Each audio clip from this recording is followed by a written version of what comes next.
The Humanity Party platform.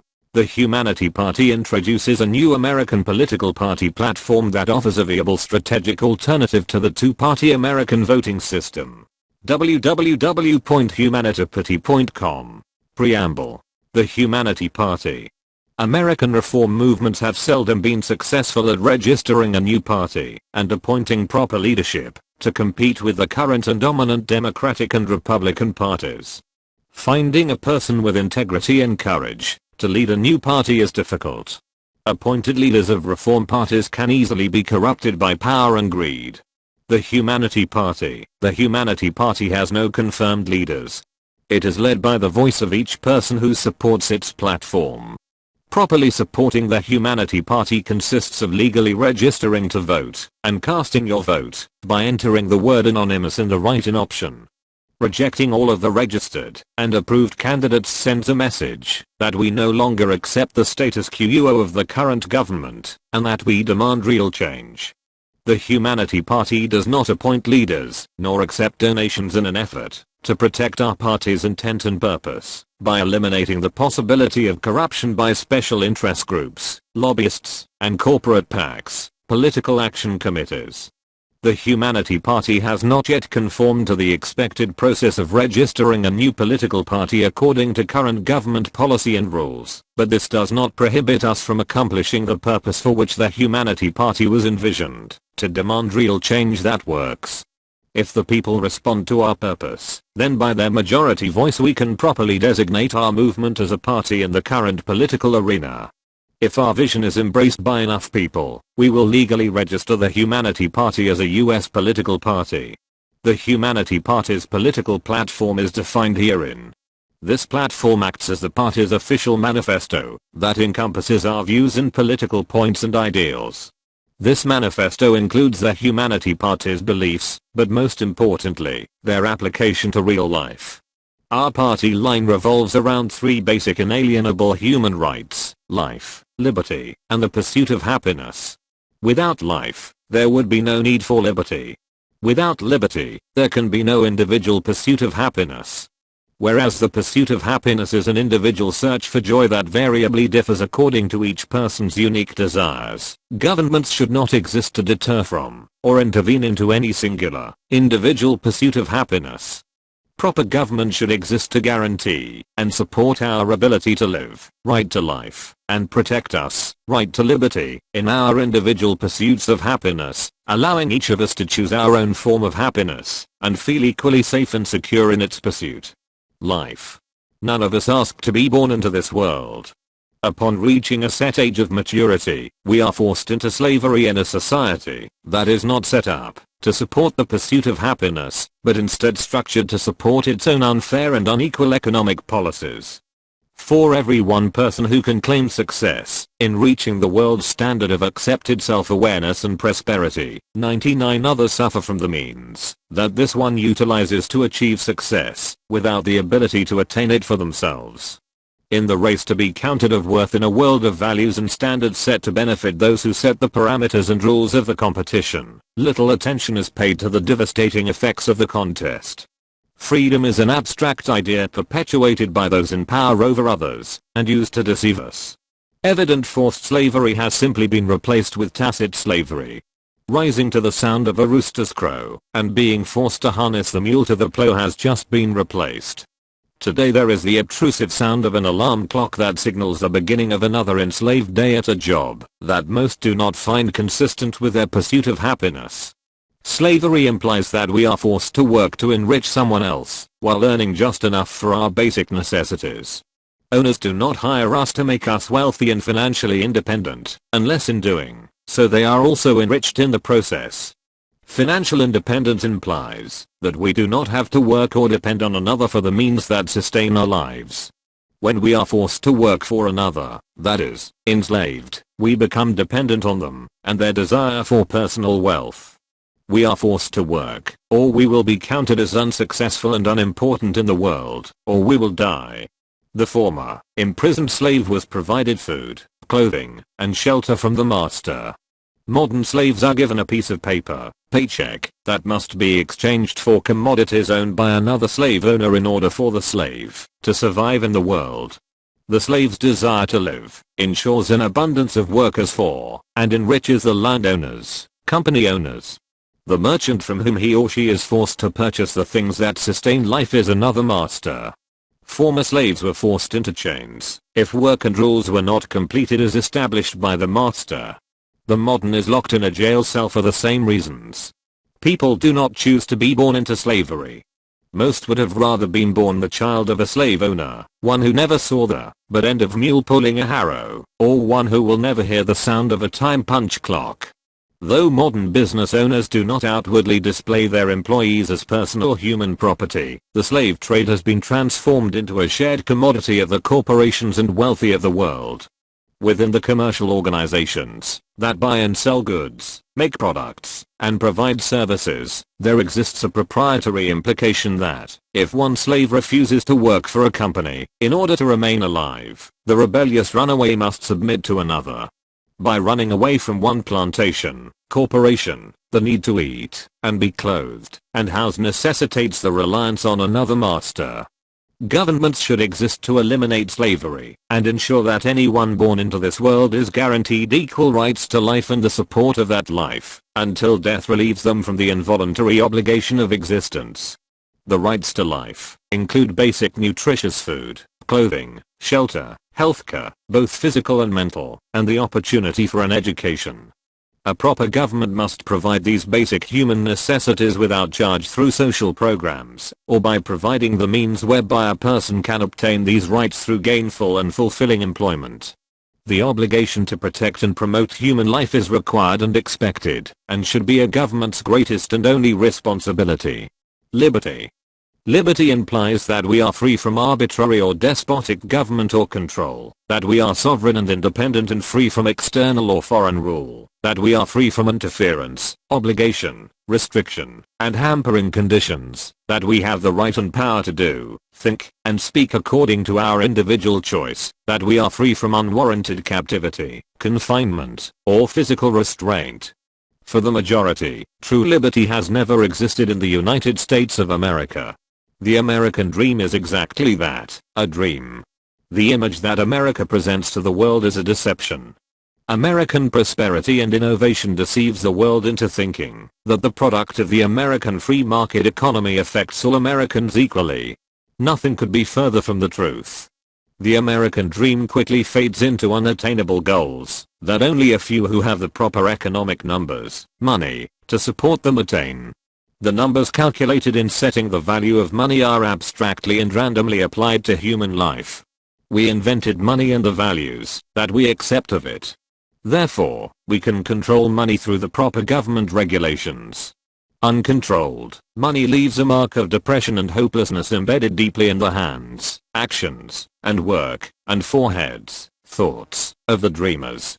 True liberty cannot be attained unless a government that is empowered by the people empowers the people in return and protects them in their individual pursuits and desires of happiness.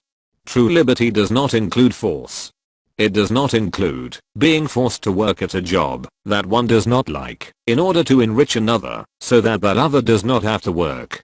Liberty is not being forced to submit to laws that do not protect one's freedom of individual choice. Proper government should only establish laws that protect each person's liberty from being affected by another person's. Yet these laws should not impede, deter, or define either's individuality or happiness. The pursuit of happiness. The United States incarcerates more of its citizens than any other nation on earth. Current laws are not equitable across economic lines. US law protects economic success and punishes economic failure.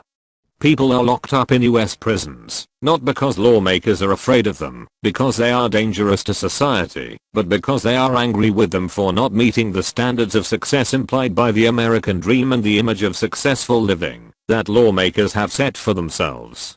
Incarceration has become the response to all our societal problems. If a person does not meet the same standards and ideals in that person's pursuit of happiness as the lawmakers, that person becomes a criminal. Going to school, having a career, and forming a family according to preconceived and set standards of those with the money and means to reach these goals, dehumanizes those without the means. This disparity in opportunity restricts the poor to a non-contributory part of a desired society. Most incarcerated offenders are sentenced for non-violent acts or omissions. Drugs are the main offense that lands many pursuers of happiness in prison. Instead of our government concentrating on why people take drugs, its lawmakers concentrate on their own inexperienced perception of a drug user. Yet, many of these same lawmakers abuse legal pharmaceutical drugs that they have approved by law to counter the very same symptoms that affect the illegal drug user. Depression from failure is the main reason why people use drugs. In their effort to justify their own depression, lawmakers approve their own solutions, and in the process gain thereby. Pharmaceutical corporations make more contributions to current politicians' campaign chests than most other political contributors. There are less expensive and more abundant natural means that perform the same effects as expensive pharmaceutical drugs.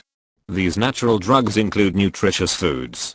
Too expensive for the average person, proper nutrition that can prevent disease and relieve depression, especially if it is provided free of charge, takes a backseat to the profits that are made by countering the effects of a poor diet. If one makes a lot of money, that person is successful and applauded by society. The successful are supported by the government through laws that approve and praise success in the value of riches, while discounting success in health and strength. No one can pursue happiness without a healthy body and mind. Government's first priority in the support of the individual pursuit of happiness must be the physical and emotional health of its citizens. Emotional health is just as important as physical health. Emotional health is supported when an individual feels self-worthy and of value to the society in which that person exists. Proper government must exist to empower and support the individual in setting personal standards for happiness without the government setting its own standards and imposing them by law. The only way to protect and support individual life, liberty, and the pursuit of happiness is for the people themselves to define the parameters by which these vital inalienable rights are protected and supported by their government. This can only be done through established law supported by a constitution that is written for the people and by the people, and not written by those who support their own personal standardization of life, liberty, and happiness. Life, liberty, and the pursuit of happiness mean different things to different people across a wide variety of economic cultures and ideologies. The least among the people, that is, the poor, downtrodden, and uneducated, who are the majority of Earth's inhabitants, should have a strong voice in establishing the laws that control their lives. If law is established to support and protect the least among us, these laws will also support the greatest. If law supports only the greatest, then the least suffer irreparably because of their failure to meet the expectations of being valued as great and the flawed laws that are only established to reward this greatness. However, if humanity could re-evaluate what great, that is, successful, and least, that is, unsuccessful, mean, and make both valued equally as the free will choice of the individual, then humans would naturally establish governments that are equal and fair. Because this probability is unlikely, the majority of people need to act and take control of the powers of their government that they expect and deserve. The failure of government. The entire world's economic, political, and social structures are in danger of imminent failure and collapse. If the foundation and political powers that control these institutions are not changed and reformed, within a few decades human society will be irreversibly affected. Without drastic change, widespread hopelessness, poverty, and inequality will spread and continue to cause more human misery than at any other time during the recorded history of Earth. The existence of poverty and inequality offer proof of the failed policies of governments, religions, charities, and other groups that have tried and failed to provide solutions. Wars and terrorism have increased without any answer or humane opposition. The cultures and nations that support different types of human societies can be destroyed through military action. But this will not eliminate terrorism fed by poverty and hopelessness. The root of the problem is not the societies that humans have created, but the ideologies they hold in their hearts. No amount of physical force can change ideology and belief. The human mind empowered by free will naturally reacts to defend itself, in spite of the physical forces that threaten it. When given the chance to act, humans are motivated, not by their surroundings, but by their hearts. Governments depend on force and threat to maintain control over the people. Governments might control the people's physical, outward actions, but it cannot control their minds. Until a government exists that supports the free will of the human mind, without attempting to force its will upon the people, war and terrorism will continue. United States power and example. There is only one nation that is fully structured and endowed with the infrastructure, government, world influence, technology, means, and military might needed to step forward and save this world, the United States of America. If it fails, then all nations shall fail behind it. Although the United States of America has the potential to save the world, its established government has failed, and continues to fail, not only the American people, but also the entire human population of Earth. The United States came into existence by a group of humans who were determined to establish a sovereign nation and institute their own laws, based on their personal wants and needs. Without regard for the native inhabitants of the Western Hemisphere, they immigrated to a new land, over in it, and called it their own. Secure in their newly found territory, they made a declaration of independence from the governmental powers and laws that controlled their lives. In so doing, they established the most powerful and comprehensive human society ever known upon Earth. America's economic structure and purpose drastically changed the course of human events and influences a world that revolves around its own perpetuation. America's powerful presence affects the present course and future of all humanity. If it fails, the world will crumble around it. Consequently, only the people who perpetuate it and give it its power and authority can keep it from failing. Accepting this fact, and that this nation is increasingly failing to bring the peace and happiness once promised, the people of this earth must unite together to reinforce its foundation before its walls crumble. Once separated from all other nations of the earth, the United States uniquely developed under the hope and belief that all humankind possessed the guaranteed inalienable rights to life, liberty, and the pursuit of happiness.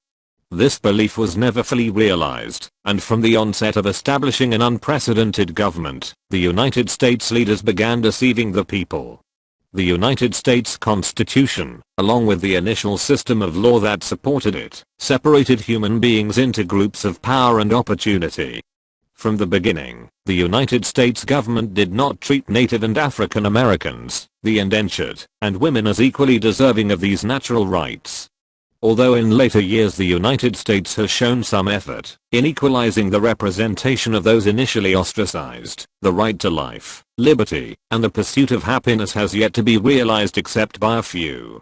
The illusion of equality remains.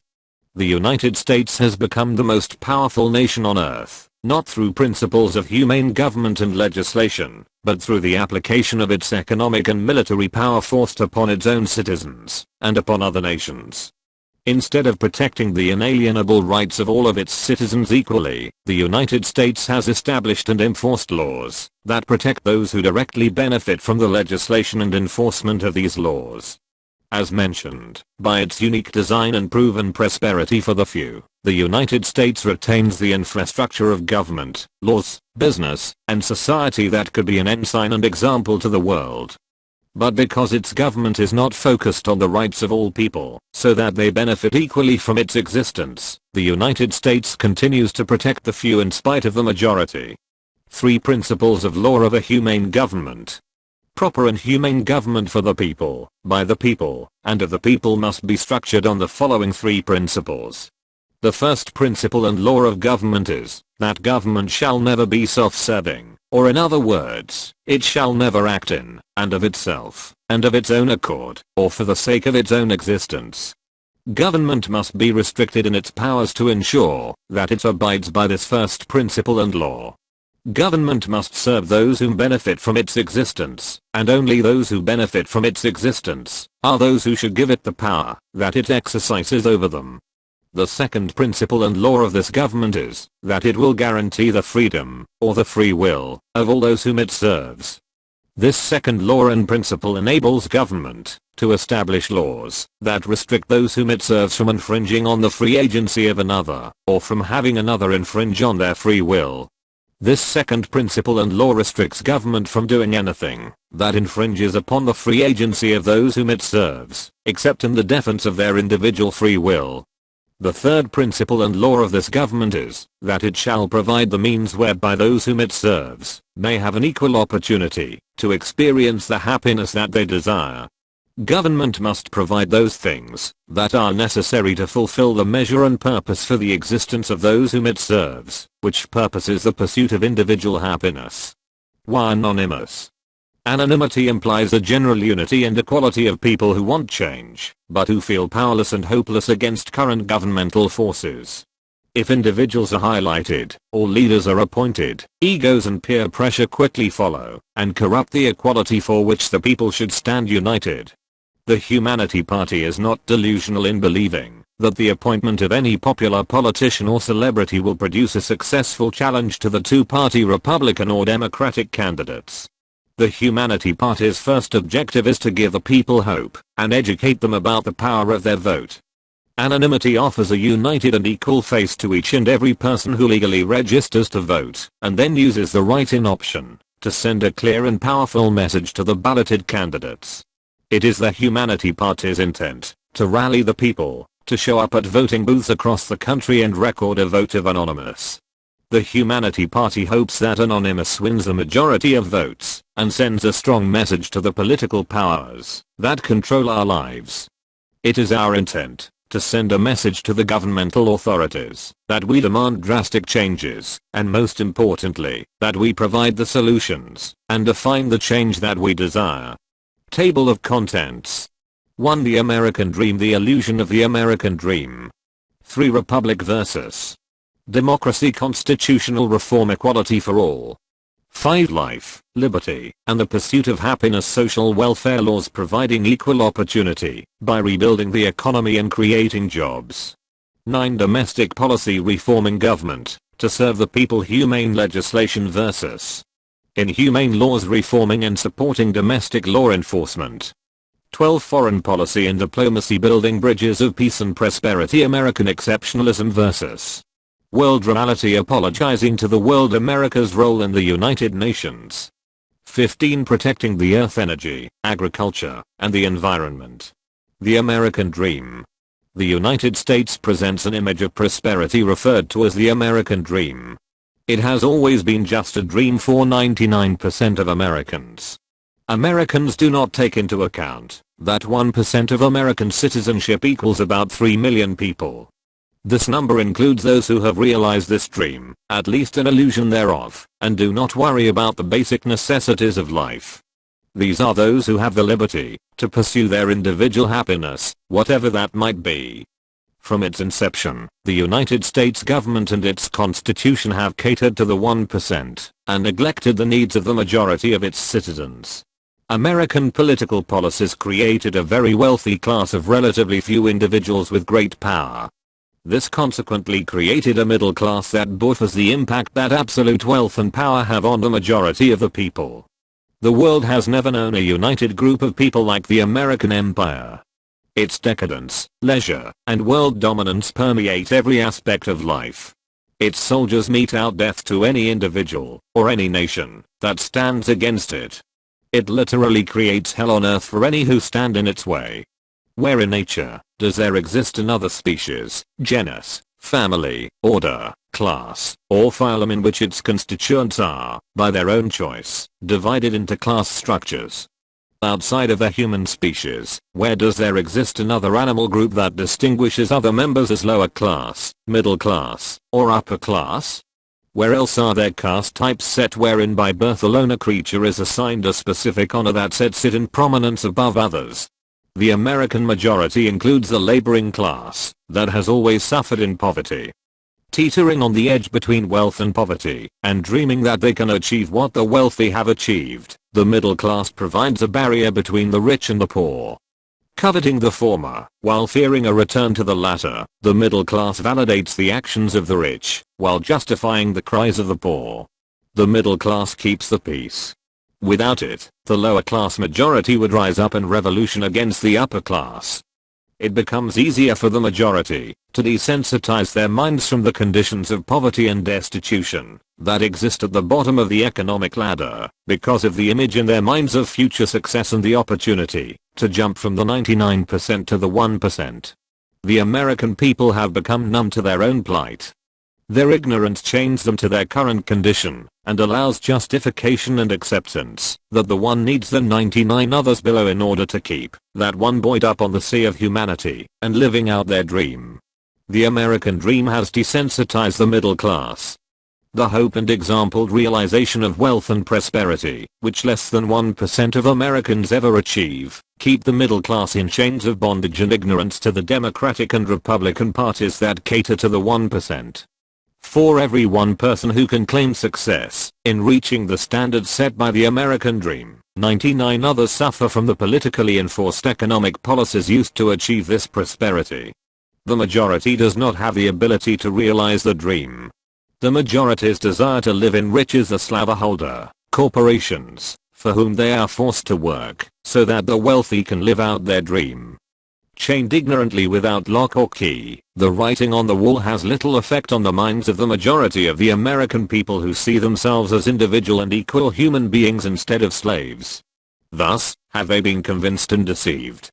The very essence of their innate human nature disallows the possibility that they can be controlled.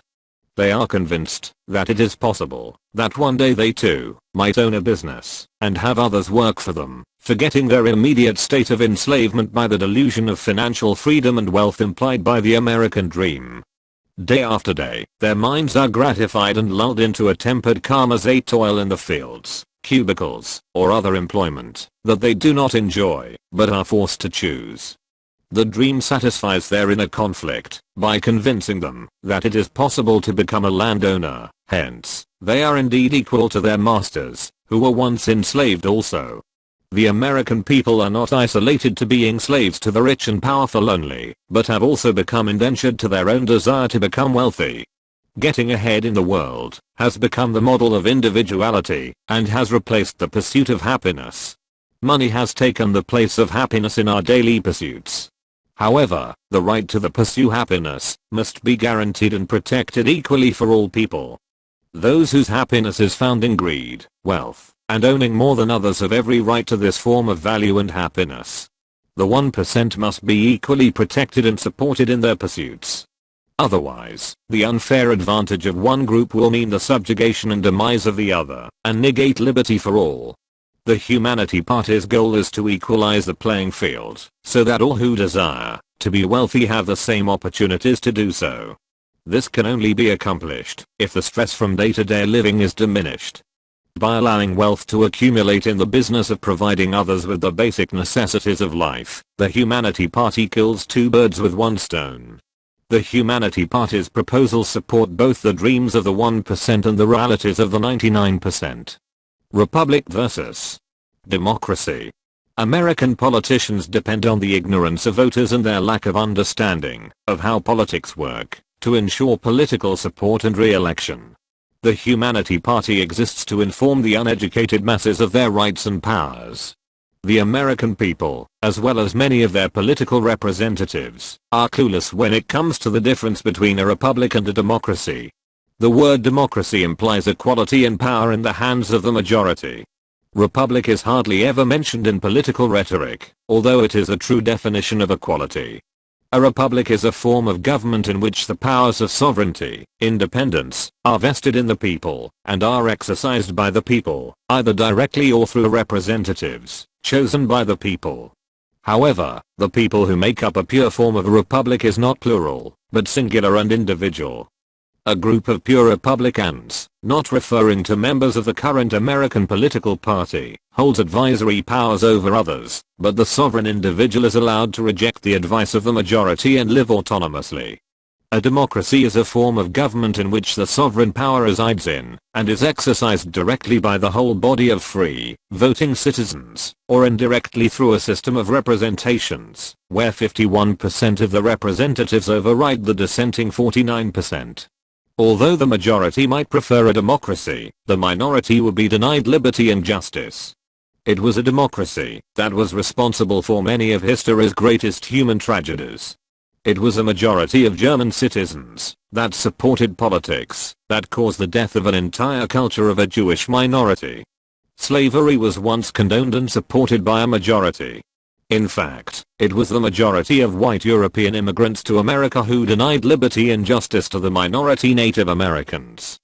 The segregation of blacks from whites was once legal and enforced by the majority, not necessarily the majority of the people, but the majority of their representatives, elected through democratic principles and ideals.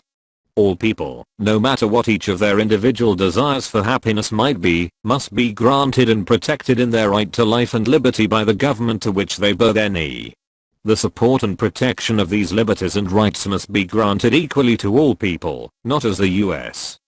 Founding Fathers established them, which excluded a large part of the people, but as more modern and humane realities demand. To accomplish this, the United States government must establish what it stood for and promised the people in the beginning. The U.S. Constitution must support that for which many Americans have sacrificed, are sacrificing, and will continue to sacrifice their lives, a republic for which it stands, one nation, indivisible, with liberty and justice for all. In 1892, Francis Bellamy, 1855-1931, a socialist Baptist minister, wrote the American Pledge of Allegiance. It was originally published as follows. I pledge allegiance to my flag and the republic for which it stands, one nation, indivisible, with liberty and justice for all. It was Bellamy's hope to inspire young citizens to support a republic, not a democracy. A pure republic would create a nation that was indivisible, not separated into different states of varying laws. Bellamy knew that, if a pure republic was not established, there could never be true liberty and justice equally for all. It was a political and paranoid response to the desire of an American minority that desired to incorporate fair and just social changes that altered the original Pledge of Allegiance to include, under God. Although Bellamy was a Baptist minister, and his daughter would later vehemently fight to protect her father's legacy and his original intent for the pledge, the Eisenhower administration, 1954, denied the minority its rights and liberty to be non-religious by changing the words of the Pledge of Allegiance. Legislating the right to freedom of religion, which includes the freedom to reject religion, began the hypocrisy of the Democratic platform, that of a democracy. The Constitution of the United States must be amended and rewritten to reflect a republic for which it should stand, not the illusion of a republic that American politicians have convinced the people is supported by their current constitution. It is time to consider a reformation of American law and justice that reflects modern-day ideals and realities. The legal protection of each individual's rights and liberties should be the main emphasis of a righteous constitution. No group or majority should have the right to deny any individual of that person's personal persuasion and pursuit of happiness. This humane policy must be tempered, however, by protecting the rights of one individual from being threatened by the rights of another. The personal sovereignty and rights of one must end where the personal sovereignty and rights of another begin. The sovereignty of individuality cannot be based upon emotional or cognitive beliefs, but upon physical protection. Just because one sovereign citizen might be doing something that is morally or ethically offensive to another, if there is no physical violation of the offended sovereignty, then cognitive morals and ethics should not be considered in laws that protect liberty and justice for all. Unfortunately, democracy has destroyed equal freedom and rights for all. The U.S. Congress establishes laws by its majority. The Supreme Court of the United States defines and enforces laws by its majority. What about the minority and their rights? Equal protection under the law must take the rights of the minority into consideration. 51% of a congressional vote should not be allowed to ignore the voice of the 49%. 5 Supreme Court justices should not be able to silence the voice of the 4 dissenting justices. Without a complete reformation of the Constitution by which these authorities exist mandating that all decisions must be based on the consensus of unanimity, there can be no true and equal justice under the law for all people. American politics and the laws that result therefrom must be established on pure Republican ideals representative of one nation, not separate states, but indivisible, with liberty and justice for all. Life, liberty, and the pursuit of happiness. The greatest natural right of any human being is life itself. There would be no humans without life, and there would be no life without humans. Plants and animals would exist just fine without humans, but they would never wonder about life, nor contrive a word or language to define it. The unborn do not have a free will choice of life. We are born by no fault or choice of our own. We exist as result of the natural urges of the human species. The support of human life, therefore, is the most important role of a fair and moral government. The current U.S. Constitution contains what is known as the Bill of Rights. The original Constitution did not list any constitutional rights. It was not until later, after Congress began interpreting the Constitution incorrectly and immorally, that the American leaders realized that they had to include protection of individual rights or democracy would not work as it should.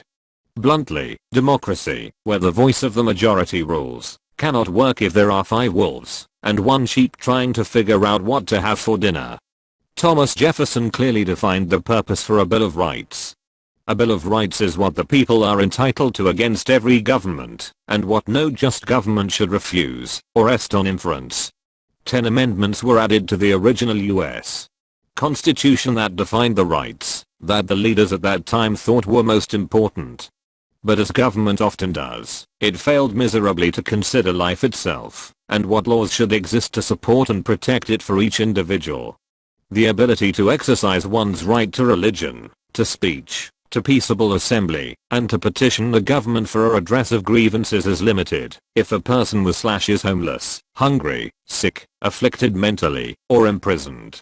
What right to bear arms could possibly be more important to a poor, homeless, hungry, sick, afflicted, or imprisoned person than to use that right to procure the basic necessities of life and liberty for that person and that person's dependents? What need is there to be secure in their persons if such persons are homeless, hungry, sick and afflicted, or in prison? What houses, papers, and effects would then exist to be protected against unreasonable searches and seizures? Warrants for arrest are most often issued upon probable cause, supported by oath or affirmation, and particularly describing the place to be searched, and the persons or things to be seized, against the poor, homeless, hungry, sick, afflicted and imprisoned. What need is there for the right to be protected against unreasonable searches and seizures when a person doesn't have anything to search or seize? Without money to pay for the services of expensive and experienced lawyers, what right does any accused enjoy to a speedy and public trial by an impartial jury of the state and district wherein the crime shall have been committed, which district shall have been previously ascertained by law, and to be informed of the nature and cause of the accusation, to be confronted with the witnesses against him, to have compulsory process for obtaining witnesses in his favor, and to have the assistance of counsel for his defense? How can a person with no money or means afford bail once they are arrested? If excessive bail shall not be required, nor excessive fines imposed, nor cruel and unusual punishments inflicted, then how does this right become relevant to the poor, homeless, hungry, sick and afflicted, and especially those already incarcerated? The only part of the Bill of Rights that makes any sense and that equally empowers the people to pursue the proper rights that protect them and life, liberty, and the pursuit of their individual happiness is Amendments 9th and X, 9 and 10. Amendment 9th: the enumeration in the Constitution of certain rights shall not be construed to deny or disparage others retained by the people. Amendment X: the powers not delegated to the United States by the Constitution, nor prohibited by it to the states, are reserved to the states respectively, or to the people. The Humanity Party calls upon the government to recognize that there are certain rights that are being denied to the people, that the current government does indeed disparage the right of the people to live. The powers not delegated to the United States by the Constitution, nor prohibited by it to the states, are reserved to the states respectively, or to the people. Or is the conjunction that the Humanity Party considers the most important part. The people reserve the right to define the rights that are most important to them. Most honest politicians are not oblivious to the moral aspects of good government. It was once said that the moral test of government is how that government treats those who are in the dawn of life, the children, those who are in the twilight of life, the elderly, and those who are in the shadows of life, the sick, the needy and the handicapped. Hubert H. Humphrey. No right established by law should supersede the right to the basic necessities that support human life. No government should exist that does not prioritize the right to life as its number one purpose and protection. American hypocrisy demands that an unborn fetus has the right to life. Yet when born into the world, the basic rights to support that life are withheld and removed once that fetus reaches adult maturity, according to society. America has defined itself as a Christian nation, based on its belief in the Bible and the stories of Jesus therein. Yet, ironically and hypocritically, this Christian nation fails to understand the words of their own Christ when he, according to their own beliefs, defined the parameters of a righteous person who will inherit the kingdom prepared for you from the foundation of the world, and a wicked person who shall go away into everlasting punishment.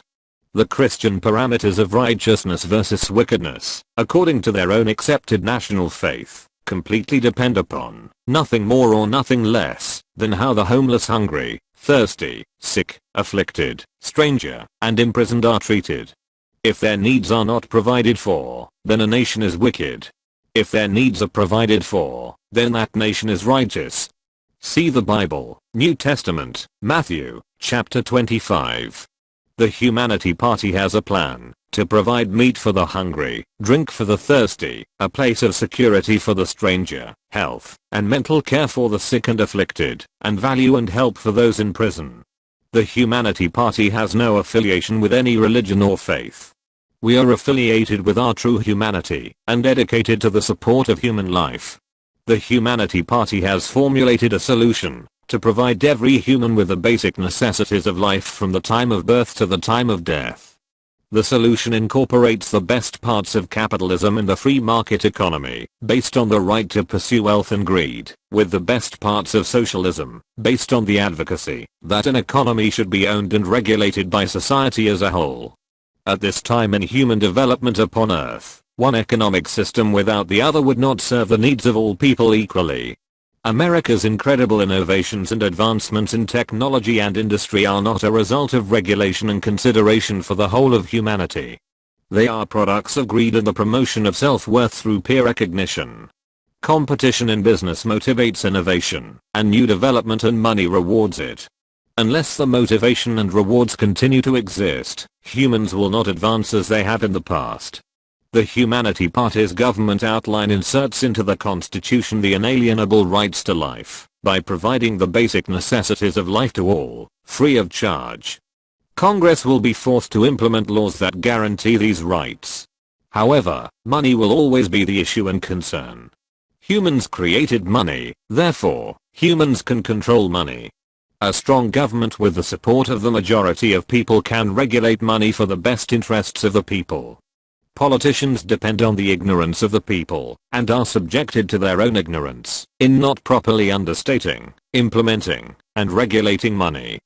Greed can be motivated and controlled by providing corporations and the wealthy with the opportunity to make their money in producing the goods and services that support the basic necessities of human life, instead of providing the military provisions to kill people. More money is made from war than from any other social event. Committing the same means and focus to the war on poverty will produce the same results. The United States of America can become the world's supreme force in winning this war. Inflation can and should be controlled. When John Doe goes to bed, after working a long day and earning enough money to buy a loaf of bread, the motivation for him to get out of bed the next day is that, by working the same amount of hours, he can purchase the same loaf of bread today that he did yesterday. If, during the night, a group of politicians decides to devalue the money that he earned for that loaf of bread, so that when he wakes up, the money that he earns that day will only buy half of a loaf, one can imagine the emotional effect this inflation will have on John Doe's mind. Government should exist, and the proper laws be implemented to ensure that the wages for which John Doe works today will be worth the same tomorrow. And just as important, government should ensure that the profit made by the baker yesterday is not increased just because more of John's neighbors demand a supply of bread. As the population of the world grows, and more cultures become dependent on international trade and the money that is the means of this trade, more money must be created to compensate and account for the growth. See Article 1, Section 9A in the notes on the Constitution for an explanation of how this can be done. Providing the people with their basic necessities will not make people lazy. Emotional health is vital to human motivation. Children are at their creative best when they have their needs provided for, and they are able to use their free will, unforced, in the exploration of their environment. Children do not like to be forced to do anything. Being forced is work. Play is not being forced to do something, but is often more physically and mentally demanding and challenging than work, yet much more enjoyable. Allowing humans to believe that they are playing with each other at the game of life is much more conducive to overall peace and tranquility than forcing free-willed people to do something that they do not enjoy. A government can become the ultimate parent or guardian that inspires its children to greatness in their individuality. Once there is more money created to increase the basic prosperity of the people, the governmental powers that introduced the money into the economy must and can control its inflation. More jobs will be created that people look forward to doing when force is not the motivating factor in getting out of bed each morning. Entrepreneurship, creative thinking, pursuing individual value and self-worth, in promoting ideas and personal skills will be rewarded with money, as they have always been. As more people are given the opportunity of free choice to live and pursue life as they desire, because their basic needs are provided for, innovative businesses, jobs, and increased competition will result exponentially. Before life can begin and necessitate liberty, to produce the pursuit of happiness, life, must be protected, supported, and valued as the most important part of human existence. The right to life truly is the greatest part of our shared humanity. Domestic policy. Domestic policy should exist to address and solve domestic issues. Domestic issues are those conditions that affect any citizen's daily life who lives within the borders and legal districts of America. The problem with our current government's inability to fix domestic problems is that our politicians' central focus is on the issues that mainly affect the daily life of those who provide money to their election and re-election campaigns. Lobbyists, special interest groups, PACs, political peers, mainstream media, and a politician's own personal prejudices and agenda all directly affect the domestic policies that touch the lives of all citizens. Current government domestic policy disenfranchises the people who are not involved in a politician's network of self-protection and political worth. Their vote is less valued by the politician. The laws that govern people's lives are formed by lawmakers whose responsibility, ostensibly, is to represent the people's best interests. There are literally hundreds of thousands of laws on the legal books that have been added since the inception and ratification of the U.S. Constitution. Each additional law had to meet the specifications and legal limitations outlined in the Constitution. If, therefore, a law exists that does not support the best interests of the people and their individual freedoms, then somehow the Constitution, or the interpretation thereof, failed the people. If lawmakers have interpreted the Constitution and used it to justify their bad laws, then the fact that this is possible illustrates the corruptibility of the Constitution. In order for good laws to exist that serve all people equally, and to repeal the bad laws that do not, the Constitution must be revised and rewritten to ensure that there is no way that politicians can misinterpret or usurp it in order to justify their selfish agendas. The Humanity Party offers a proposal for a new American Constitution that will help reduce its misinterpretation and abuse by self-serving politicians. Domestic laws that meet the criteria of their intent serving all of the people of America equally will be encouraged and supported by these constitutional reforms. America is faced with domestic issues that have remained unaddressed for decades, and which cause most of our social problems. These domestic problems include, but are not limited to, drug abuse, domestic violence, health and mental care issues, gun control, unequal application and mistrust of law enforcement, homelessness, poverty, and the lack of educational opportunities. However, one issue that stands out between America and all other nations upon earth is the unprecedented and exorbitant percentage of American citizens who are incarcerated as criminals. One cannot commit a crime unless a law exists that establishes an act as a crime. Currently, instead of creating laws that address the primary causes of domestic problems, self-focused politicians remove from society, out of sight, out of mind, the resultant effect of their bad lawmaking, those termed criminals, thereby demonstrating their inability to create laws that aid in crime prevention. The US prison system, which includes all state and local departments of corrections, has become the prescription to treat the symptoms, but it does not cure the disease, nor prevent it from occurring in the first place. Prisons have become the hospitals for society's sick, which sickness is caused by failed domestic policies. Ridiculous prison sentences are the treatment plan prescribed by the politicians whom the people trust, to provide a remedy for what ails society. Corporations are notorious for the millions that they spend on influencing legislation and putting their candidates into office.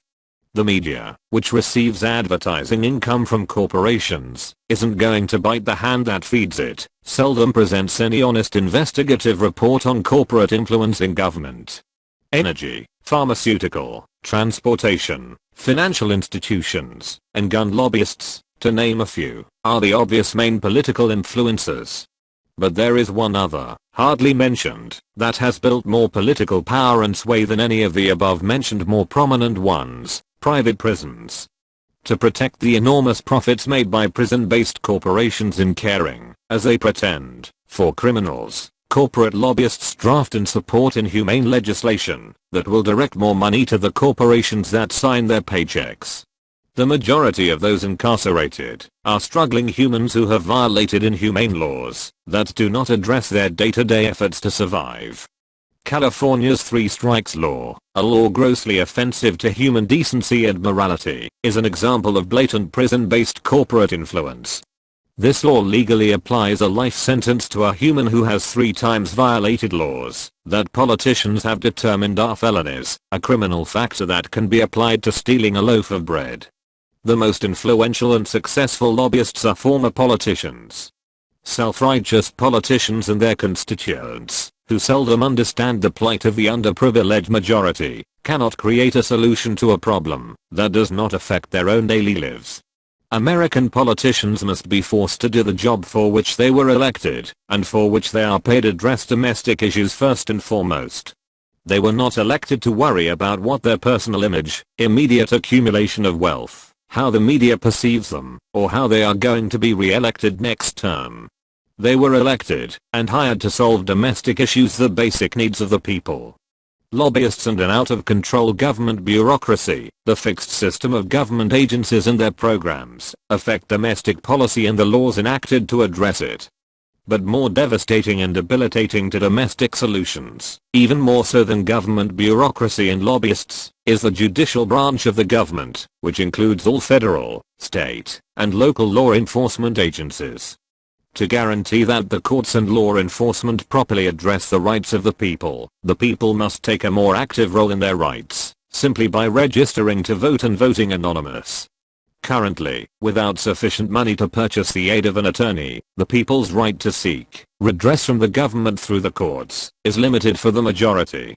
Without the direct involvement of the people in structuring and implementing proper protocols and authorities, the courts and law enforcement are becoming a law in and of themselves, and will not, cannot, properly serve and protect the people as they were originally designed to do.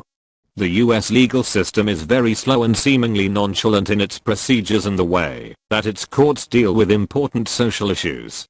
If the Supreme Court of the United States takes years to render an important decision on a particular domestic issue, or subsequently reverses itself on a prior decision, it does so because of the flawed nature of the Constitution that its justices have sworn to protect and uphold.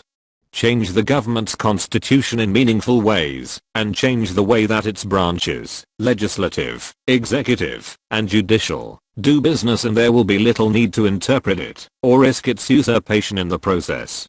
The underlying issues that affect domestic policy can be solved by an updated and sound constitution that provides the overall blueprint that politicians will be forced to follow by laws made for the people and by the people. A careful study and sincere contemplation of the Humanity Party's constitutional proposals, Constitution of the United People of the Republic of America, will give the people the hope that all the issues that affect their daily lives can be properly, quickly, and efficiently addressed.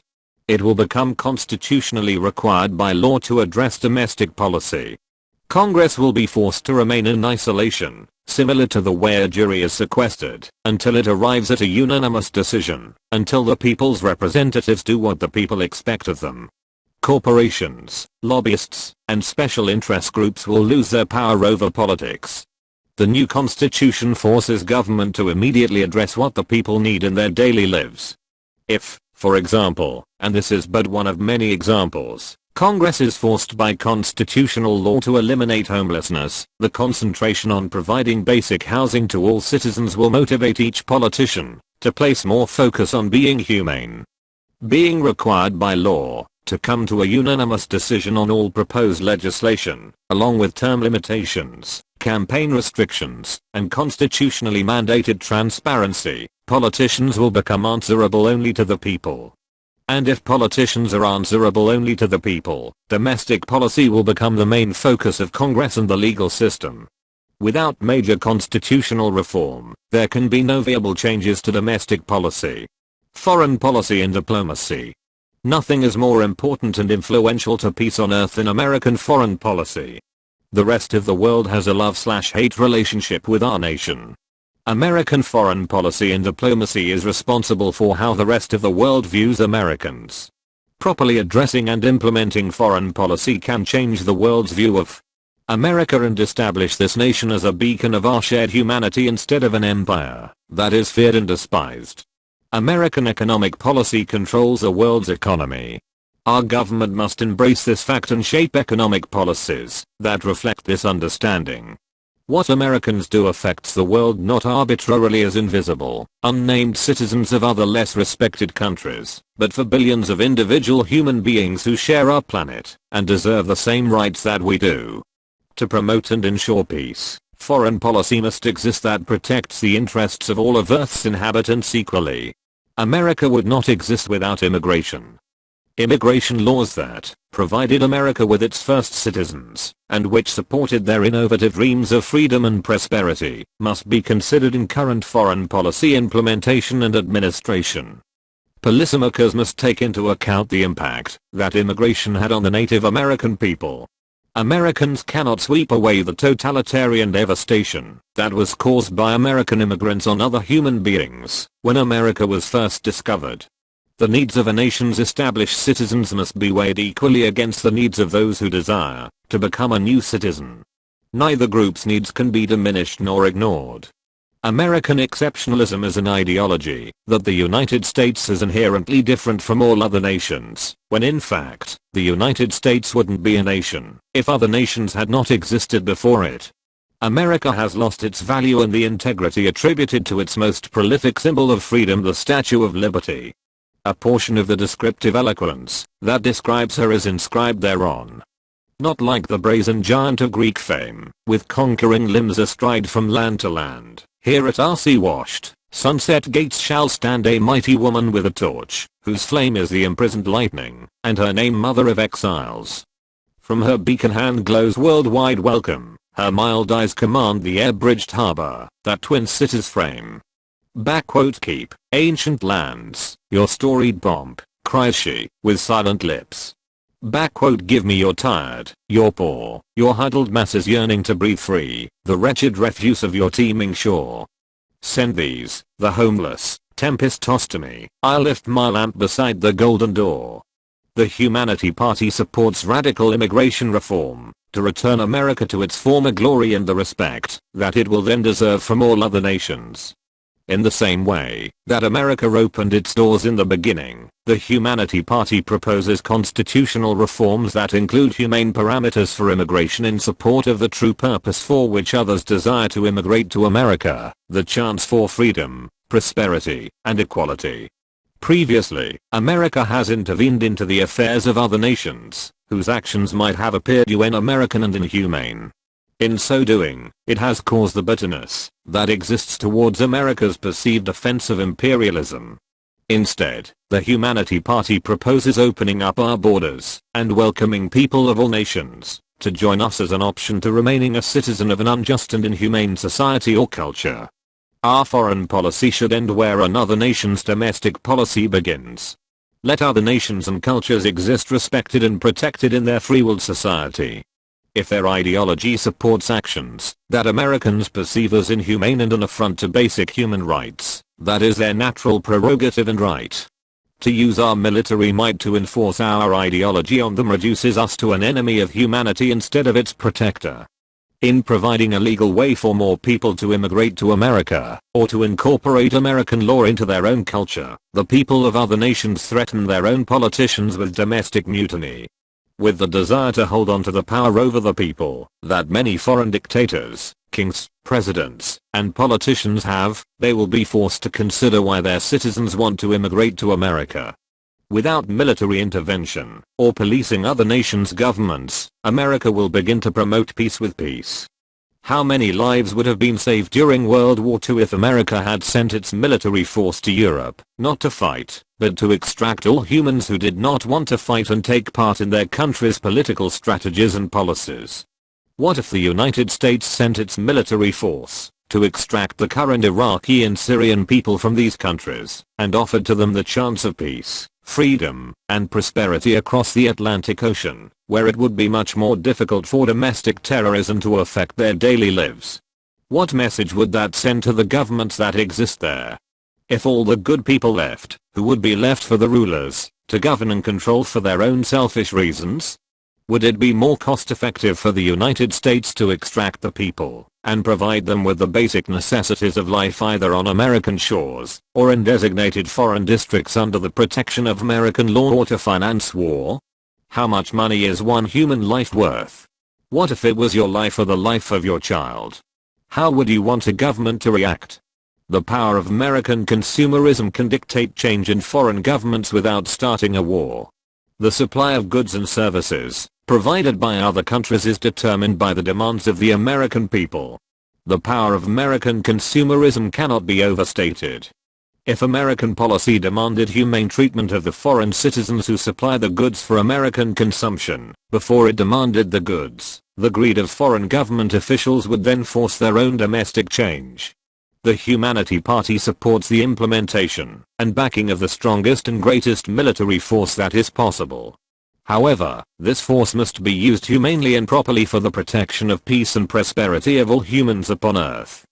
But before America sacrifices any American life in support of peace and prosperity, the laws that its military protects must be humane and worth the sacrifice. No sacrifice of any life should be made, except in the support and protection of another life. None should be made for financial gain. None should be made for territorial expansion that does not benefit the humans who currently reside in that territory. America must remain the most powerful nation upon Earth. But it must also be the greatest example of our shared humanity. Foreign policy should only exist to promote this moral example. In implementing foreign policy, two basic considerations of human existence must be considered. 1. All humans are created equal and should be respected as equal in their respective natural inalienable rights. And 2. Governments should only exist to implement, support, and protect consideration number 1. Protecting the Earth. It is abundantly clear that the framers of the original U.S. Constitution and the government that became the result did not account for the way that human life would affect the natural world. There are many details to consider in protecting human rights, while at the same time protecting the Earth's environment. The Humanity Party proposes the inclusion of an unprecedented requirement on the legislative powers of government. Article 1, Section 1. 1.1 c. Requirement to protect Earth. Legislative powers shall be restricted to acts and procedures and the establishment of law that support the wants and needs of the people proportionate to the support of the natural laws of Earth and its environs. An easy example to clearly understand the Humanity Party's platform on environmental issues versus human need is as follows. There are concerned groups dedicated to the protection of the African elephant. Elephants are indiscriminately killed for nothing but their ivory tusks. Other wild animals are also slaughtered to meet the specific wants of certain humans.